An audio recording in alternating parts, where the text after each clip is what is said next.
77ാമത് can ചലച്ചിത്രമേളയിൽ മികച്ച നടിക്കുള്ള Un Certain regard price നേടി Anasuya Sengupta. The Shameless എന്ന ചിത്രത്തിലെ അഭിനയത്തിനാണ് കൊൽക്കത്ത സ്വദേശിയായ അനസൂയ സെൻഗുപ്തയുടെ നേട്ടം. ഈ പുരസ്കാരം നേടുന്ന ആദ്യ ഇന്ത്യക്കാരിയാണ് അനസൂയ.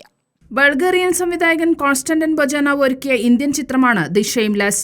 ഒരു പോലീസുകാരനെ കുത്തിയ ശേഷം വേശ്യാലയിൽ നിന്നും രക്ഷപ്പെടുന്ന ലൈംഗിക തൊഴിലാളിയുടെ കഥയാണ് ചിത്രം പറയുന്നത്. രേണുക എന്ന കഥാപാത്രത്തെയാണ് അനസൂയ ചിത്രത്തിൽ അവതരിപ്പിച്ചത്. ഒമാറ ഷെട്ടിയും സിനിമയിൽ പ്രധാന കഥാപാത്രമായി എത്തുന്നു. ലോകമെമ്പാടുമുള്ള ക്യൂർ കമ്മ്യൂണിറ്റിക്കും മറ്റ് പാർശ്വവൽകൃത സമൂഹത്തിനും ഈ പുരസ്കാരം സമർപ്പിക്കുന്നതായി അനസൂയ പറഞ്ഞു. കൊൽക്കത്തയിൽ ജനിച്ചു വളർന്ന അനസൂയ ജാദവ്പൂർ യൂണിവേഴ്സിറ്റിയിൽ നിന്നും ഇംഗ്ലീഷ് സാഹിത്യത്തിൽ ബിരുദം നേടിയിട്ടുണ്ട്. 2009 അഞ്ജൻ ദത്തയുടെ മാഡ്ലി ബാംഗ്ലി എന്ന ചിത്രത്തിലൂടെ സിനിമയിലെത്തി.